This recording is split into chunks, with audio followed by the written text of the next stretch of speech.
नमस्कार दोस्तों, आप सभी का हमारे YouTube चैनल ERCP शर्मा में स्वागत है। दोस्तों, आज हम इस वीडियो के माध्यम से सुपर 30 का पार्ट 3 पढ़ने वाले हैं। 2 पार्ट हमारे कंप्लीट हो चुके हैं, वह भी आप वीडियो जाकर देख सकते हो। ओके, मैं इस वीडियो के माध्यम से मात्र 55 मिनट में 110% पूरे कराने वाला हूँ, जिसमें करंट अफेयर, महिला बाल विकास, राजस्थान जीके, इसके अलावा कंप्यूटर। ओके, ये सारी सब्जेक्ट इसके अंदर है। आपको आने वाली राजस्थान पुलिस प्रतियोगी परीक्षा में आपको बहुत फ़ायदा मिलेगा इस वीडियो का। आप कभी भी इस वीडियो को मिस मत करना, क्योंकि आपकी सफलता के लिए एक कदम यह वीडियो भी आपके लिए होगा। ओके, तो हम बिना समय गवाए वीडियो को चालू करते हैं। ओके, आप अपना सभी स्कोर ज़रूर बताना और सभी आंसर देने का प्रयास करना। ओके, तो हम चलते हैं वीडियो के साथ में। ओके, पहला क्वेश्चन आप सभी की स्क्रीन पे आ चुका है। एक व्यक्ति जो अपनी विशेषताओं का उपयोग अन्य लोगों के कंप्यूटर तक पहुंचकर अवैध रूप से जानकारी प्राप्त करने या नुकसान पहुंचाने के लिए करता है, उसे क्या कहते हैं? जो आपकी जानकारी को चुरा लेता है आपकी बिना जानकारी के, उससे क्या कहते हैं? पहला क्वेश्चन आप सभी की स्क्रीन पे आ चुका है, तो आप सभी बताने का प्रयास करेंगे। आपके पास में मात्र 30 सेकंड का समय है। तो इस क्वेश्चन का राइट आंसर होगा, आप सभी ने अच्छा आंसर दिया है और अच्छा आंसर दोगे, राइट आंसर हो जाएगा हैकर। हैकर जो होते हैं वह आपकी जानकारी को चुरा लेते हैं। ओके, कंप्यूटर से संबंधित है। अगला क्वेश्चन आप सभी की स्क्रीन पे आ चुका है, क्वेश्चन नंबर 2। निम्न में से कौन सा शब्द स्कैनर से संबंधित है? स्कैनर जो हार्ड कॉपी को सॉफ्ट कॉपी में परिवर्तित करता है, उसी स्कैनर की बात हो रही है। स्कैनर से संबंधित शब्द कौन सा है, बताइए। देखिए,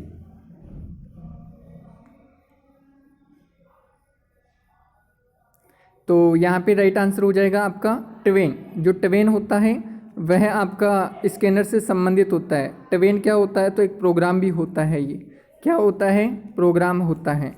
ओके, तो स्कैनर से संबंधित शब्द कौन सा है? ट्वेन है। अगला क्वेश्चन एक्सेल से संबंधित है। एक्सेल की वर्कबुक में शीट किस रूप में प्रदर्शित की जाती है? टैब के रूप में, डाउन पेंटिंग एरो के रूप में, फ्लोटिंग पॉइंट एरो के रूप में, या मार्कर के रूप में?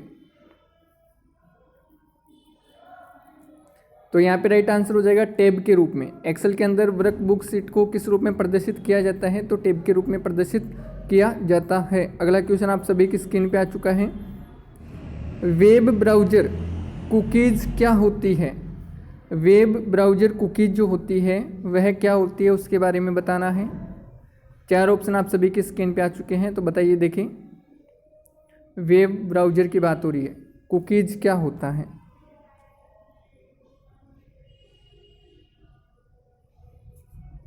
तो यहाँ पे राइट आंसर हो जाएगा, यह एक छोटी फाइल जिसमें यूजर का ब्राउजिंग डाटा होता है, उसे ब्राउज़र कुकीज़ कहा जाता है।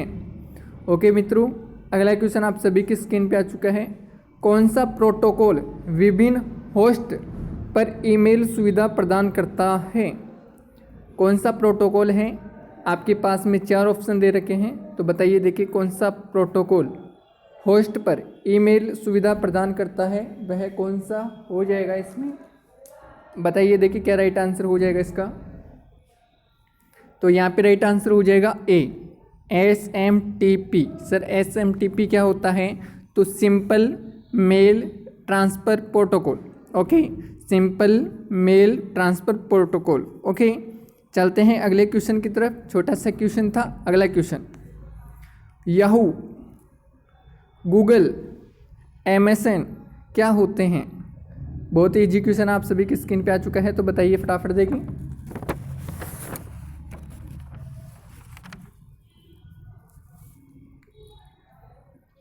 तो यहाँ पे राइट आंसर हो जाएगा आपका क्वेश्चन नंबर 6 आप सभी की स्क्रीन पे आ चुका है। तो इंटरनेट साइट है ये सभी। अगला क्वेश्चन, लेन, लोकल एरिया नेटवर्क जो कार्ड होता है उसका अन्य नाम क्या होता है? लोकल एरिया नेटवर्क जो होता है उसका अन्य नाम क्या होता है, बताइए। देखें,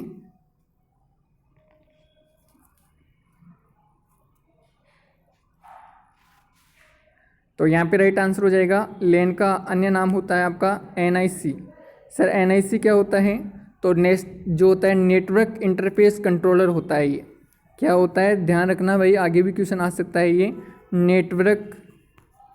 नेटवर्क इंटरफेस कंट्रोलर। क्या हो जाएगा, इंटरफेस कंट्रोलर राइट आंसर हो जाएगा। NIC LAN का ही दूसरा नाम है।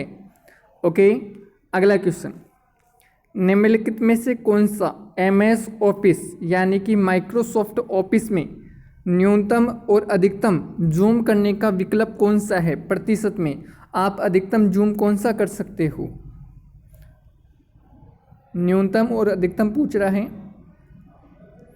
तो जूम से संबंधित प्रश्न है ये।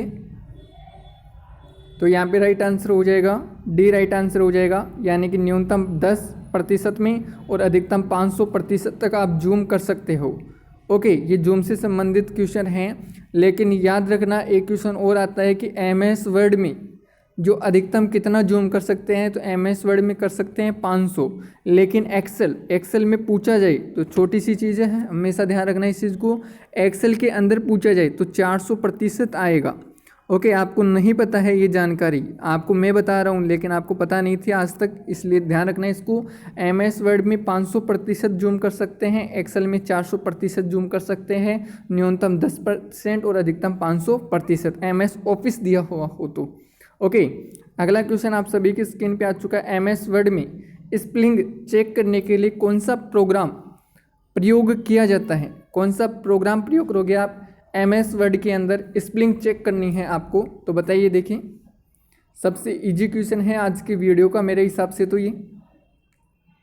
यहाँ पे राइट आंसर हो जाएगा, सबसे इजी क्वेश्चन है स्पेलिंग चेक, यानी कि स्पेलिंग चेक ऑप्शन आता है, उसके अंदर प्रोग्राम प्रयोग किया जाता है।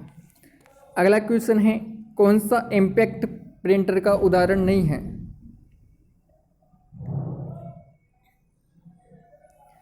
थोड़ा बहुत समय है आपके पास में, मैं प्रत्येक क्वेश्चन में 30 सेकंड का समय लेके चल रहा हूँ वैसे। तो इम्पैक्ट की बात हो रही है, इम्पैक्ट,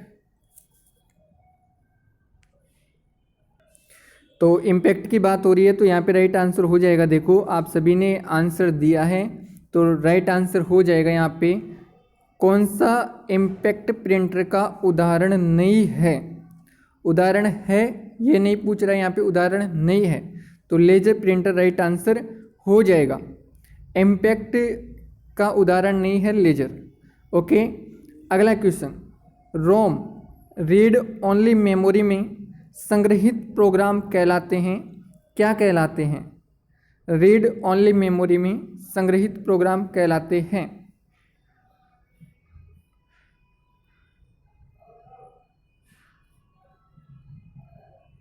तो राइट आंसर हो जाएगा यहाँ पे फर्मवेयर। आज पहली बार सुन रहे कि सर फर्मवेयर क्या होता है, पहली बार सुना है हमने, तो हार्डवेयर सॉफ्टवेयर तो सुना होगा।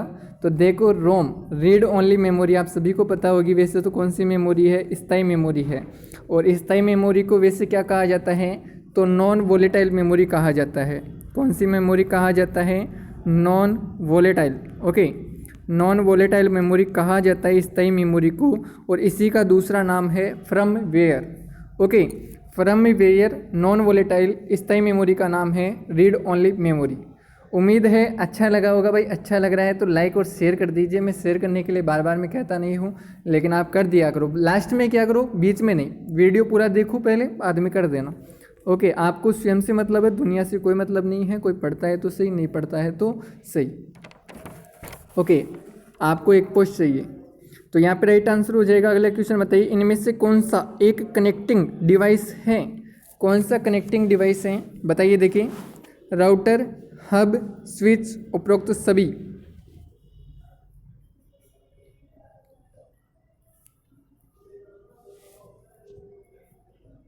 तो यहाँ पे राइट आंसर हो जाएगा कनेक्टिंग डिवाइस, उपयुक्त सभी राइट आंसर हो जाएगा। ये सभी है, राउटर भी, हब भी और स्विच भी। अगला क्वेश्चन, कौन सा ईमेल एड्रेस का भाग नहीं हो सकता? ईमेल एड्रेस का भाग कौन सा नहीं हो सकता बताइए। देखिए, तो यहाँ पे राइट आंसर हो जाएगा स्पेस। ईमेल के अंदर कभी भी स्पेस नहीं लगता है।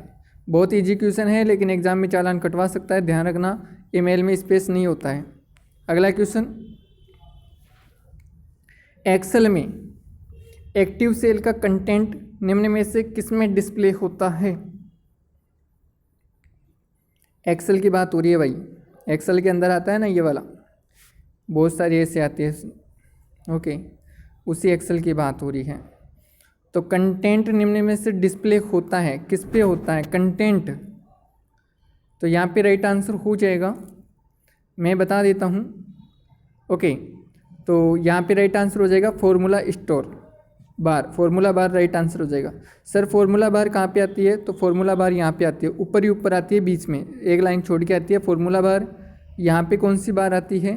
तो यहाँ पे टास्क बार आती है, नीचे नीचे टास्क बार आती है, फिर इसके ऊपर ही यहाँ पे आती है स्टेटस बार आती है, और स्टेटस बार के ऊपर आती है आपकी फार्मूला बार, जिसके अंदर कंटेंट्स होते हैं। ओके, फॉर्मूला भाई देखो छोटे छोटे क्वेश्चन आपको याद नहीं रहते हैं, मैं बता रहा हूँ, देखना। इसमें तो हो जाएगी टास्क बार, यहाँ पे समय वगैरह आते हैं ना, होम का बटन आता है, ये तो टास्क बार, ये आपकी स्टेटस बार। ओके, और यहाँ पे आ जाएगी फॉर्मूला बार।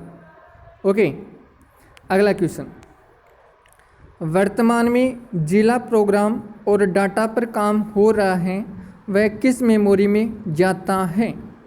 वर्तमान में जिस प्रोग्राम और डाटा पर काम हो रहा है वह किस मेमोरी में जाता है? तो यहाँ पे राइट आंसर हो जाएगा, आप अपने मोबाइल पर लेकर भी इस क्वेश्चन का आंसर दे सकते हो। तो यहाँ पे राइट आंसर हो जाएगा सी, रैम, रैंडम एक्सेस मेमोरी। जिसकी रैम अच्छी होगी उसकी जो है स्पीड भी अच्छी होगी।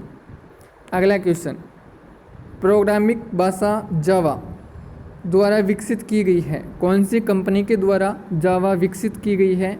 तो बताइए। देखिए क्वेश्चन नंबर 16 आप सभी की स्क्रीन पे आ चुका है।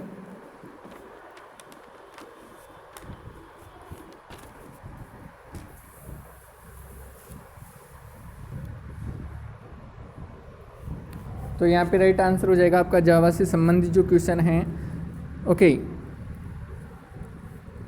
ठीक है। तो सन माइक्रो सिस्टम जो कंपनी है आपकी, सन माइक्रो सिस्टम, उसके द्वारा जावा विकसित किया गया था। कौन सी पीढ़ी में क्या प्रयोग किया गया था जावा भाषा का? तो 5वीं पीढ़ी में प्रयोग किया गया था। सर 5वीं पीढ़ी में किया गया था। ओके, तो इस चीज़ को आप ध्यान रखना, 5वीं पीढ़ी में सन माइक्रो सिस्टम कंपनी के द्वारा जावा भाषा विकसित की गई थी। अगला क्वेश्चन है, कंप्यूटर में कंपाइलर है, क्या है कंपाइलर? पैकेज है, सिस्टम सॉफ्टवेयर है, प्रक्रिया है, या एप्लीकेशन सॉफ्टवेयर है? कंपाइलर।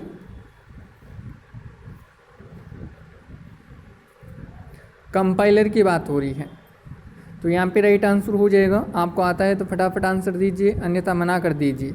सिस्टम सॉफ्टवेयर होता है, क्योंकि सिस्टम सॉफ्टवेयर के 2 भाग होते हैं।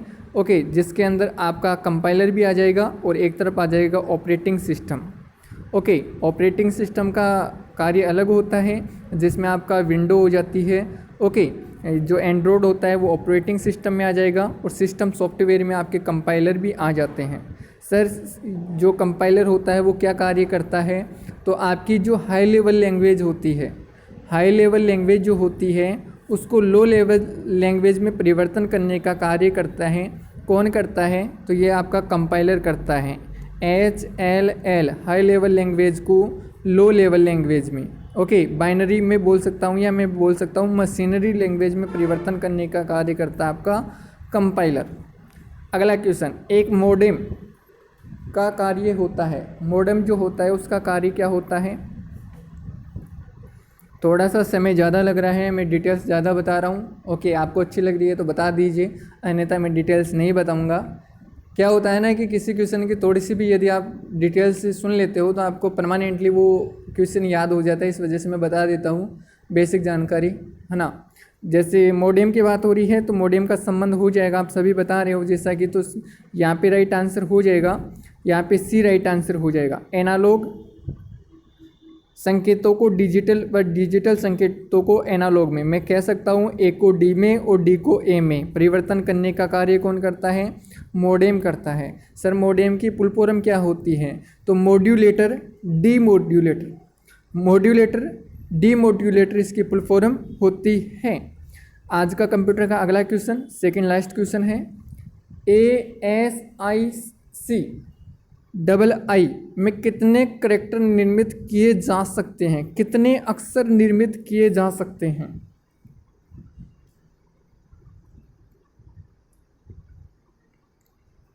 तो यहाँ पे राइट आंसर हो जाएगा 256। देखो 256 में 8 का भाग जा रहा है पूरा पूरा और किसी में नहीं जा रहा है। ओके, और ये शब्द आ जाता है, इसका मतलब 8 बिट से संबंधित है, 8 अक्षर का भाग जाना चाहिए उसके अंदर, तो 256 करेक्ट राइट आंसर हो जाएगा। अगला क्वेश्चन, एक्सेल के बारे में भी मैंने बताया था, task bar, status bar, formula bar, उसी की बात हो रही है। तो एक्सेल पॉइंट जो फाइल होता है उसका डिफ़ॉल्ट एक्सटेंशन होता है, क्या होता है? एक्सेल फाइल का डिफ़ॉल्ट एक्सटेंशन क्या होता है?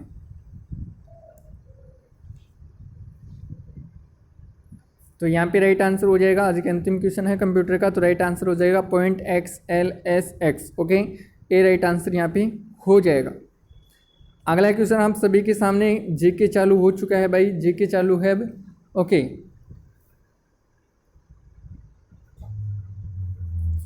वित्त आयोग का उल्लेख है, कौन से आर्टिकल में है वित्त आयोग का उल्लेख? तो यहाँ पे वित्त आयोग का उल्लेख है आपके अनुच्छेद 280 के अंदर है। और अभी मैं बात करूँ वित्त आयोग की, तो 15वीं वित्त आयोग है अभी, कौन है? तो NK सिंह है। करंट जीके तो गलत नहीं होने दूंगा। ओके, जब तक सांस है तब तक आस है। ओके, तो NK सिंह 15वें वित्त आयोग है, अनुच्छेद 280 में आते हैं, वित्त आयोग का उल्लेख मिलता है। अगला क्वेश्चन, भारत में महान्यायवादी का कार्यकाल कितना होता है? महान्यायवादी का कार्यकाल कितना होता है?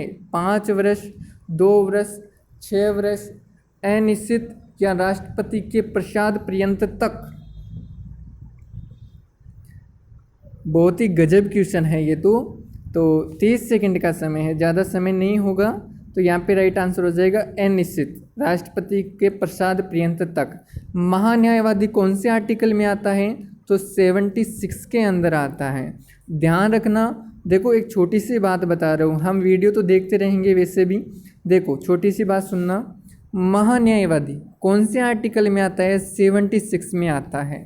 ओके, और इसके अलावा मैं बात करूँ सर्वोच्च न्यायालय 124 आर्टिकल के तहत जो न्यायाधीश होते हैं उनकी अधिकतम आयु 65 वर्ष हो सकती है, लेकिन आर्टिकल 214 के तहत जो उच्च न्यायालय होते हैं उसके न्यायाधीश की जो उम्र होती है वो 62 वर्ष हो सकती है। 65-62 अनिश्चित। बेसिक क्वेश्चन है, मैंने अच्छे से समझाने का प्रयास किया है, उम्मीद है याद हो गया होगा। अगला क्वेश्चन है, भारत में केंद्र शासित प्रदेश लक्षद्वीप की प्रशासनिक राजधानी क्या है? लक्षद्वीप की, आपको एक छोटा सा क्वेश्चन और बताना है, हमारे देश का कौन सा राज्य है, वीडियो पूरा होने के बाद ही बताना है, जिसकी 3 राजधानी स्वीकृत हैं और वह कौन कौन सी है, विधायी कौन सी है, यहाँ पे न्यायिक कौन सी है, वो आपको बताना है अच्छे से। ओके, तो यहाँ पे राइट आंसर हो जाएगा भारत के केंद्र शासित प्रदेश लक्षद्वीप की प्रशासनिक इकाई क्या है? तो प्रशासनिक इकाई जो है आपकी, ये राइट आंसर हो जाएगा यहाँ पे कवास्ती, यहाँ पे सी राइट आंसर हो जाएगा। अभी वर्तमान में 8 केंद्र शासित प्रदेश है, इस चीज़ को याद रखना, 28 राज्य हैं। अगला क्वेश्चन, भारत के उपराष्ट्रपति को शपथ दिलाता है, कौन दिलाता है? मात्र 1 सेकंड का क्वेश्चन है, तो यहाँ पे राइट आंसर होता है भारत के राष्ट्रपति को शपथ, जो उपराष्ट्रपति को शपथ की बात हो रही है, उपराष्ट्रपति को शपथ कौन दिलाता है? तो राष्ट्रपति दिलाता है। ए राइट आंसर हो जाएगा यहाँ पे। ओके, अगला क्वेश्चन, क्वेश्चन नंबर 65। ओके, फटाफट बताइए। देखिए, कांग्रेस का प्रथम अधिवेशन आयोजित किया गया था, कब आयोजित किया गया था कांग्रेस का प्रथम अधिवेशन? आपकी 30 सेकंड कंप्लीट होती है, फटाफट बताइए। देखिए, तो कांग्रेस का प्रथम अधिवेशन आयोजित किया गया था, ये किया गया था मुंबई में। सर कब की गई थी कांग्रेस की स्थापना? तो 1885 में की गई थी। गोकुलदास तेजपाल संस्कृत महाविद्यालय मुंबई में की गई थी। पुणे में होनी थी लेकिन हुई नहीं थी। हुई कहाँ पे थी? मुंबई में हुई थी, 1885 में हुई थी। अध्यक्ष कौन थे? तो व्योमेश चंद्र बनर्जी। व्योमेश चंद्र बनर्जी कौन थे? व्योमेश चंद्र बनर्जी इसके अध्यक्ष थे। अगला क्वेश्चन, और गजब क्वेश्चन है आप सभी के लिए आज के वीडियो का, और पहली बार आपको ये क्वेश्चन देखने को मिल रहा है, और ऐसा क्वेश्चन आ जाता है तो आप हाव भाव भूल जाते हो सभी। यहाँ पे देखो, गेडी नल्लू की रानी, गेडी नल्लू को रानी की उपाधि किसके द्वारा दी गई थी? आपको तो ये भी नहीं पता है कि गेडी नल्लू है कौन। तो देखो इसका आंसर मैं बता देता हूँ, आपको नहीं आता होगा, आपने स्किप किया होगा, तो राइट आंसर हो जाएगा जवाहरलाल नेहरू। गेडी नल्लू को रानी की उपाधि जवाहरलाल नेहरू ने दी थी। क्यों दी थी? तो देखो गेडी नल्लू जो है इनका संबंध कहाँ से है? तो ये नागालैंड की, जो आपका नागालैंड है ना, वहाँ की रानी लक्ष्मीबाई कहलाती है। झांसी की रानी लक्ष्मीबाई जो होती है, उसी प्रकार नागालैंड की जो रानी है वह आपकी गेडी नल्लू कहलाती है। यह एक क्रांतिकारी थी नागालैंड की। ओके, उम्मीद है समझ में आ गया होगा। चलते हैं अगले क्वेश्चन की तरफ। अगला क्वेश्चन है और वेरी इंपॉर्टेंट लगा लेना, और मैं ये कह रहा हूँ कि इसका स्क्रीनशॉट ले लेना, है ना। अच्छा क्वेश्चन है, आपको एग्जाम में देखने को मिल सकता है। सारे क्वेश्चन सिलेक्टेड है। जो वीडियो नहीं देख रहे ना उनको नुकसान ही है, एक बात कन्फर्म है, फ़ायदा नहीं है नुकसान ही है, क्योंकि क्वेश्चन सारे सिलेक्टेड है। आपको भी इस चीज़ का अंदाज़ा लग रहा होगा। और मैं स्पीड से इसलिए करा रहा हूँ कि इतने कम समय में यार 55 मिनट में 110 क्वेश्चन करवाना कोई नॉर्मल बात नहीं है। ओके, तो निम्नलिखित में से असत्य युग्म का चयन कीजिए। तो यहाँ पे काकोरी कांड 1925 के अंदर हुआ था। इसके अलावा मैं बात करूँ सैंडर्स हत्याकांड 1928 में हुआ था। लाला लाजपत राय की मृत्यु 1922 में नहीं 1928 में हुई थी। भाई कब हुई थी? 1928 में हुई थी। ओके, चलते हैं अगले क्वेश्चन की तरफ। अगले क्वेश्चन का आंसर दीजिए फटाफट। देखिए यहाँ पर इस क्वेश्चन का आंसर बताइए। देखिए, भारतीय इतिहास में प्लासी का युद्ध किस वर्ष लड़ा गया था? इस जो ये वाला क्वेश्चन है ना मित्रों, मैं इसके माध्यम से आपको बहुत कुछ बताने वाला हूँ, और आप इस जो क्वेश्चन है उसका स्क्रीनशॉट जरूर ले लेना। प्लासी का युद्ध जो हुआ था वह हुआ था आपका 1757 ईस्वी में। किन किन के मध्य हुआ था? तो इसके अंदर अंग्रेज़ों ने सिराजुद्दौला जो था उसको पराजय किया था, यानी कि अंग्रेज़ों की विजय हुई थी और सिराजुद्दौला था उसकी पराजय हुई थी। 1760 में कौन सा युद्ध हुआ था? तो वांडीवास का युद्ध हुआ था। अभी आरपीएफ वाली एग्जाम में क्वेश्चन आया था और बहुत बार आया था, एक बार ही नहीं बहुत बार पूछा गया था। वांडीवास का युद्ध कब हुआ था? तो 1760 में हुआ था। किन किन के मध्य हुआ था? तो अंग्रेजों और फ्रांसीसियों के मध्य हुआ था, और फ्रांसीसी इसके अंदर हार गए थे, फ्रांसीसियों की हार हुई थी। और 1764 में कौन सा हुआ था? तो बक्सर का युद्ध हुआ था।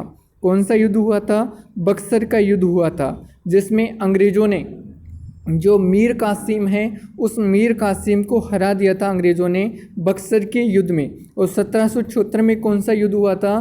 तो रूहेल का युद्ध हुआ था, रूहेल का युद्ध।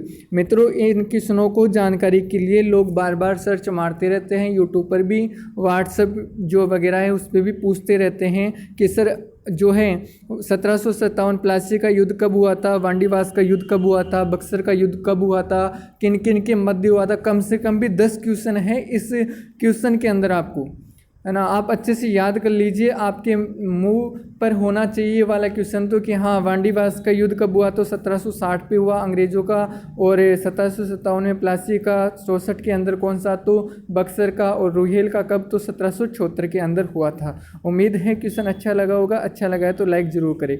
अगला क्वेश्चन है ऑनड्रेट द्वीप अवस्थित है, कहाँ पे अवस्थित है ऑनड्रेट द्वीप? तो ये आपका स्थित है, जल्दी से बता दीजिए। तो ये अरब सागर में स्थित है। अरब सागर में टोटल कितने द्वीप है? 36 है। 36 के अंदर सबसे बड़ा द्वीप है ऑनड्रेट द्वीप। ओके, अगला क्वेश्चन, लोनार झील भारत के किस राज्य में अवस्थित है? लोनार झील राजस्थान जो है मित्रों, क्षमा चाहूँगा, भारत के कौन से राज्य में अवस्थित है लोनार झील? तो यहाँ पे राइट आंसर हो जाएगा सी, राइट आंसर हो जाएगा महाराष्ट्र, राइट आंसर हो जाएगा। लोनार झील महाराष्ट्र में है, जो ज्वालामुखी उद्गार से इसकी जो है बनी है। ये किससे बनी है? तो ज्वालामुखी उद्गार से इसका निर्माण हुआ है, लोनार झील महाराष्ट्र। अगला क्वेश्चन, छोटा नागपुर का पठार विस्तार निम्न में से कौन से राज्य में नहीं है? छोटा नागपुर का पठार, जिसे हमारे देश का रूर कहते हैं, भारत का रूर कहा जाता है, छोटा नागपुर का पठार विस्तार किस राज्य में नहीं है? तो हमारे राजस्थान में नहीं है। डी राइट आंसर यहाँ पे हो जाएगा। अगला क्वेश्चन, तिपई मुख बांध परियोजना स्थित है, कहाँ पर स्थित है तिपई मुख बांध परियोजना? तो राइट आंसर हो जाएगा यहाँ पे, फटाफट बता दीजिए। ब्रह्मपुत्र नदी पे नहीं है, हुगली नदी पे नहीं है, तीस्ता नदी पे नहीं है, बराक नदी पर है आपकी तिपई मुख जो है परियोजना। सर ये जो बराक नदी है वो कहाँ पर स्थित है और ये कहाँ पे है? तो ये मणिपुर में स्थित है। कहाँ पे स्थित है? मणिपुर पर स्थित है। अगला क्वेश्चन, इटाई रोग शरीर में किस तत्व की अधिकता से होता है? इटाई रोग सबसे पहले जो जापान में फैला था इटाई रोग, उसी की बात हो रही है। किस तत्व की अधिकता से होता है? तो यहाँ पे राइट आंसर हो जाएगा, फटाफट आंसर दे दीजिए। कैडमियम राइट आंसर हो जाएगा भाई, कैडमियम राइट आंसर हो जाएगा। इटाई रोग कैडमियम की कमी से होता है, अधिकता से होता है। और ये सर्वप्रथम कहाँ पे हुआ था? तो ये जापान में हुआ था। ओके, अगला क्वेश्चन, जयपुर फुट के आविष्कारकर्ता कौन है? जयपुर फुट के आविष्कारकर्ता कौन है? पहली बार मेरे प्यारे विद्यार्थी क्वेश्चन देख रहे हैं कि सर ऐसा क्वेश्चन भी आता है क्या? तो यहाँ पे बता दीजिए, फटाफट देखें। जयपुर फुट के आविष्कारकर्ता कौन है? तो डॉक्टर सेठी राइट आंसर हो जाएगा। पहली बार सुन रहे हो, स्क्रीनशॉट ले लेना। जयपुर फुट के आविष्कारकर्ता कौन है? तो डॉक्टर सेठी है, सेठ है भाई जयपुर में। अगला क्वेश्चन, कैंसर संबंधित है, किससे संबंधित है कैंसर? कैंसर बीमारी में क्या हो जाता है?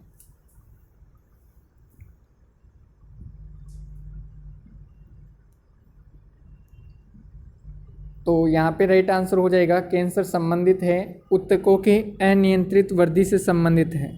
अनेक अनियंत्रित ऊतकों का निर्माण हो जाता है कैंसर के कारण। ओके, अगला क्वेश्चन, निम्न में से कौन सा हार्मोन शुक्राणु निर्माण को प्रेरित करता है? कौन सा हार्मोन है? कल भी जो है मादा से संबंधित हार्मोन आया था और आज पूछ रहा है शुक्राणु, अंडाणु शुक्राणु से संबंधित जो है शुक्राणु का हार्मोन पूछ रहा है, प्रेरित करता है, कौन सा करता है? तो यहाँ पे राइट आंसर हो जाएगा, देखो शुक्राणु यानी कि नर से बात हो रही है तो नर के अंदर कौन सा हार्मोन? टेस्टोजन आ जाएगा। रिलैक्सी का एस्ट्रोजन का इनका संबंध मादा से होता है। ओके, अगला क्वेश्चन है, मूत्र के निर्माण के समय अति सूक्ष्म छनन की क्रिया निम्न में से कहाँ होती है? यानी कि अति सूक्ष्म छनन की जो क्रिया है वह कहाँ पे होती है? बताइए, देखिए। तो आप सभी को पता होगा, पहले तो आपको ये पता होना चाहिए कि ये ऑप्शन क्या है। तो आपको पता है ना, हमारे रक्त का शुद्धिकरण किडनी में होता है, जिसको अपन वक्र भी कहते हैं, किडनी में होता है। और किडनी का ही एक भाग आता है, इसकी इकाई होती है नेफ्रॉन। सुना होगा, क्रियात्मक व संरचनात्मक इकाई किडनी की नेफ्रॉन होती है। और इसी नेफ्रॉन का जो पार्ट होता है एक बोमेन पुट, इस बोमेन पुट के अंदर जो आपका है अति सूक्ष्म छनन की क्रिया होती है। ध्यान रखना इसको, मैं एक बार बता देता हूँ नेफ्रॉन के बारे में। उस नेफ्रॉन के अंदर ये सभी पार्ट्स होते हैं। कहाँ कहाँ पे होते हैं? तो देखिए, जैसे आपकी इस आकृति की होती है नेफ्रॉन। ओके, ऐसे। फिर यहाँ पे संग्राहक आ जाता है। ओके, यहाँ पे संग्राहक आ जाता है। वैसे दोहरी होती है, मैंने सही बनाया नहीं है। ओके, ठीक, ऐसी होती है। तो यहाँ पे मैं बात करूँ ना, तो बोमन पुट जो होता है यहाँ पे होता है आपका बोमन पुट। ओके, इसी बोमन पुट के अंदर पाया जाता है आपका अति सूक्ष्म छनन की क्रिया। ओके, उम्मीद है अच्छा लगा होगा। अच्छा लग रहा है तो भाई लाइक कर दीजिए। अगला क्वेश्चन, अग्रपाद में कुल कितनी अस्थियां पाई जाती हैं? लिम्स, 4 लिम्स में कुल कितनी अस्थियां पाई जाती हैं? तो ये तो सिलेक्टेड क्वेश्चन है, यहाँ पे राइट आंसर हो जाएगा। बता दीजिए फटाफट, देखिए 60 राइट आंसर हो जाएगा। अग्रपाद में कितनी अस्थियां पाई जाती है? तो 60 पाई जाती है। अगला क्वेश्चन आप सभी की स्क्रीन पे आ चुका है। अगला क्वेश्चन आप सभी की स्क्रीन पे आ चुका है। धातुओं का किसी ठोस से टकराव आवाज़ उत्पन्न करने का गुण क्या कहलाता है? किसी भी ठोस से यदि धातु टकराती है, आवाज़ उत्पन्न करती है, इसका कारण क्या है? तो बताइए, 4 ऑप्शन आप सभी की स्क्रीन पे आ चुके हैं, फटाफट बता दीजिए, छोटा सा क्वेश्चन है। तो यहाँ पे राइट आंसर हो जाएगा आपका डी, राइट आंसर हो जाएगा। ओके ओके, क्षमा चाहूँगा, इसमें जो है ध्वन्यात्मकता राइट आंसर हो जाएगा। क्या राइट आंसर हो जाएगा? धन्यवाद, जो है ध्वनि से संबंधित हो जाएगा। ओके, अगला क्वेश्चन, ऐसे प्लास्टिक जो गर्म होने पर मुलायम होकर पिघल जाते हैं उन्हें क्या कहते हैं? ऐसे प्लास्टिक जो मुलायम होकर पिघल जाते हैं उन्हें क्या कहते हैं?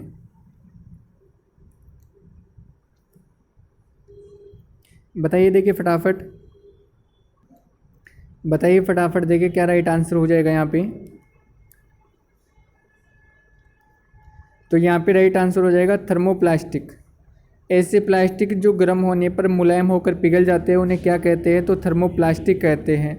अगला क्वेश्चन आप सभी की स्क्रीन पे आ चुका है। अगले क्वेश्चन के बारे में बताइए। देखिए, वाटर गैस क्या होती है? वाटर गैस क्या होती है? तो बताइए, देखिए फटाफट। जो एल्कोहल के काम में आती है, उपापचय के काम में आती है एल्कोहल के, वाटर गैस। तो वाटर गैस किसका संबंध होता है? तो कार्बन मोनोऑक्साइड CO व हाइड्रोजन H2 का मिश्रण होता है वाटर गैस। अगला क्वेश्चन है, वाहनों में रेडिएटर किस सिद्धांत पे कार्य करता है? रेडिएटर कौन सी सिद्धांत पे कार्य करता है? चालन, सहवन, विकिरण, चालन व विकिरण दोनों पे। तो बताइए,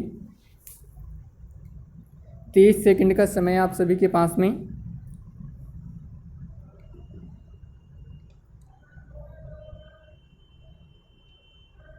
तो यहाँ पे राइट आंसर हो जाएगा सहवन। ओके, अगला क्वेश्चन, सेल्सियस व फ़ारेनहाइट थर्मामीटर एक समान पाठ्यांक दर्शाएगा, कौन से टेम्परेचर पे दर्शाएगा? एक सेलेक्ट क्वेश्चन है, आपको वैसे ही पता होना चाहिए। तो राइट आंसर हो जाएगा -40 डिग्री सेल्सियस। सभी को पता होगा ये, तो 40 डिग्री सेल्सियस राइट आंसर यहाँ पे हो जाएगा। ओके, अगला क्वेश्चन है करंट जीके से संबंधित। अभी एक साइंस का और बच रहा है, फिर करंट जीके चालू होगा। अंतिम क्वेश्चन है ये आपका साइंस का। यदि किसी ध्वनि का अनुरणन काल कम है तो ध्वनि कैसी होगी? अनुरणन काल जो है वह कम है। अनुरणन क्या होता है ये नहीं पता होगा शायद, तो मैं बता देता हूँ कि ध्वनि कितनी देर तक सुनाई देती है। ध्वनि कुछ देर तक सुनाई देती है या बनी रहती है तो उसे अनुरणन कहते हैं। यदि काल कम है तो आपको ध्वनि कैसी सुनाई देगी? सीधी सी बात है कि आपको ध्वनि कैसी सुनाई देगी, बता दीजिए फटाफट। देखें, तो यहाँ पे राइट आंसर हो जाएगा ध्वनि स्पष्ट सुनाई देगी। बी राइट आंसर हो जाएगा। ओके, चलते हैं अगले क्वेश्चन की तरफ। यहाँ पे स्पष्ट सुनाई देगी राइट आंसर हो जाएगा। अगला क्वेश्चन है करंट जीके को लेकर कि सेना युद्ध हताहत कल्याण कोष के तहत आर्थिक सहायता कितने गुना बढ़ाए जाने की मंजूरी दे दी गई है? 2 गुना, 3 गुना, 4 गुना या 5 गुना? तो यहाँ पे राइट आंसर हो जाएगा 4 गुना राइट आंसर हो जाएगा। ओके, 4 गुना बढ़ाने की अनुमति दे दी है। आप सभी को पता होगा हमारे रक्षा मंत्री कौन हैं? तो रक्षा मंत्री कौन है? राजनाथ सिंह जी है। अगला क्वेश्चन है, सैन्य अभ्यास एक्यूवरीन युद्ध 2019 चर्चा में रहा था, यह कौन सा संस्करण था? ओके, काफ़ी चर्चा में रहा था ये एक्यूवरीन युद्ध सैन्य अभ्यास है, इसका कौन सा संस्करण 2019 में हुआ था? बताइए, देखिए फटाफट।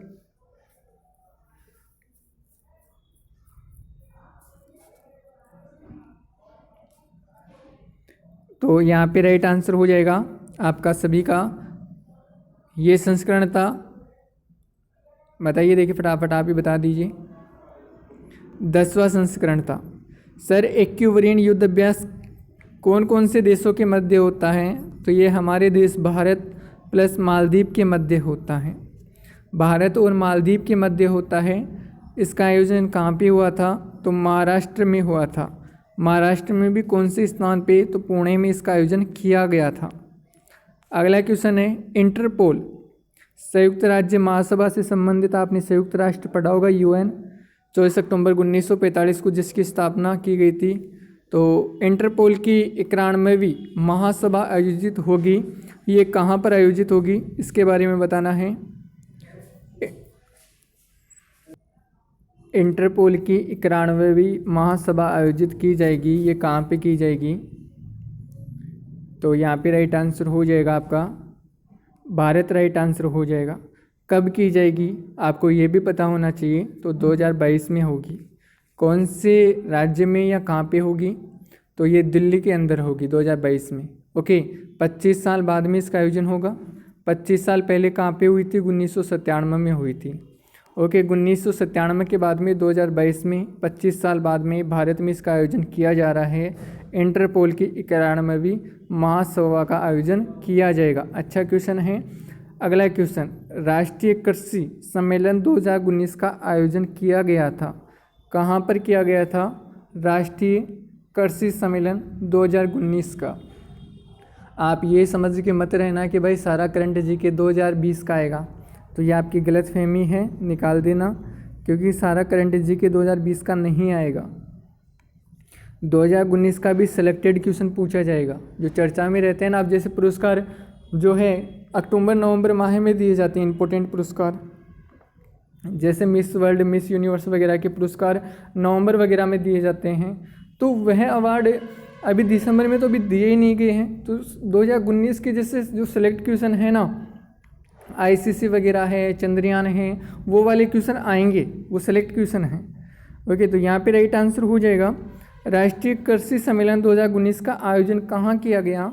तो यहाँ पे राइट आंसर हो जाएगा आप सभी प्यारे विद्यार्थियों का डी राइट आंसर हो जाएगा, यानी कि दिल्ली के अंदर राइट आंसर हो जाएगा। अगला क्वेश्चन है, हाल ही में आरबीआई ने रेपो रेट घटा दी है, इसका प्रभाव क्या हो सकता है? रेपो रेट घटाने का प्रभाव क्या हो सकता है? तो बताइए। देखिए, तो यहाँ पे उपरोक्त सभी राइट आंसर हो जाएगा। मांग में बढ़ोतरी, मुद्रास्फीति और ऋण की दरों में कमी। अगला क्वेश्चन है, ओडिगोज ऐप जो हाल ही में चर्चा में रहा, ये संबंधित है, ये किससे संबंधित है? तो राइट आंसर हो जाएगा पर्यटन मंत्रालय से संबंधित है। ये कौन से मंत्रालय से? पर्यटन मंत्रालय से संबंधित है। पर्यटन पर्व नई दिल्ली में बनाया गया था, तभी से संबंधित है ये। 2019 का क्वेश्चन है ये भी। अगला क्वेश्चन, वर्ल्ड कॉटन डे घोषित कराने के लिए जनेवा में आयोजित वैश्विक सम्मेलन आयोजनकर्ता संगठन था, कौन सा संगठन था? World cotton day, cotton day के बारे में बात हो रही है। घोषित कराने के लिए जनेवा में आयोजित वैश्विक सम्मेलन आयोजनकर्ता संगठन कौन सा था? तो यहाँ पे राइट आंसर हो जाएगा विश्व व्यापार संगठन, राइट आंसर हो जाएगा। कपड़े से संबंधित है भाई, विश्व व्यापार संगठन, कॉटन डे। ओके, अगला क्वेश्चन, अक्सर चर्चा में रहने वाला वस्तु एवं सेवा कर, आज का अंतिम क्वेश्चन है, बाकी कल करेंगे क्योंकि यहाँ थोड़ा सा जो है समय कम है मेरे पास में भी। ओके, तो मिलते हैं कल, फिर इसके बाद में कल वाली क्लास में मिलेंगे। वैसे अच्छी क्वेश्चन लेके आया था, डिटेल्स ज़्यादा बता रहा था। यदि आपको डिटेल्स ऐसे में बता रहा था जैसे मैंने बताया प्लासी का युद्ध, वांडीवास का युद्ध, बक्सर का युद्ध, है ना। इसके अलावा मैंने जैसे सिंपल मेल ट्रांसपोर्ट प्रोटोकॉल, इसके अलावा MS वर्ड की कम 10% अधिकतम 500% जूम वाला बताया, है ना। कागज़ रिबन के बारे में बताया, नॉन वोलेटाइल मेमोरी के बारे में बताया। इसके अलावा 5वीं पीढ़ी कंप्यूटर की हमने बात करी, मॉडेम की हमने बात करी, मॉड्यूलेटर डीमॉड्यूलेटर की बात की, है ना। तो ये वाली चीज़ें यदि आप चाहोगे तो ही मैं लेके आऊँगा। आप मेरे को इस वीडियो के अंत में मेरे को ज़रूर बता देना कि मैं आगे ऐसा वीडियो लेकर आऊँ या नहीं लेके आऊँ, या अन्यथा मैं 55 मिनट में 110 क्वेश्चन ही करवा दूँ। ओके, ऐसे समय ज़्यादा लग जाता है, डिटेल्स बताता हूँ तो। ओके, तो मिलते हैं कल वाली क्लास में, और इसका राइट आंसर हो जाएगा वस्तु एवं सेवा कर। GSTC एग्जाम में पूछ लिया जाता है कब लागू हुई थी, भाई छोटा सा क्वेश्चन है तो बता दीजिए। वैसे तो आपको सभी को आता होगा, तो यहाँ पे राइट आंसर हो जाएगा। GST की बात हो रही है तो 1 जुलाई 2017 को ये लागू की गई थी। उम्मीद है वीडियो अच्छा लगा होगा। अच्छा लगा है तो सभी कर दीजिए फटाफट लाइक और कर दीजिए शेयर। आप शेयर नहीं करते हो भाई, स्टेटस वगैरह भी लगा लिया करो। बहुत बहुत धन्यवाद आप सभी को।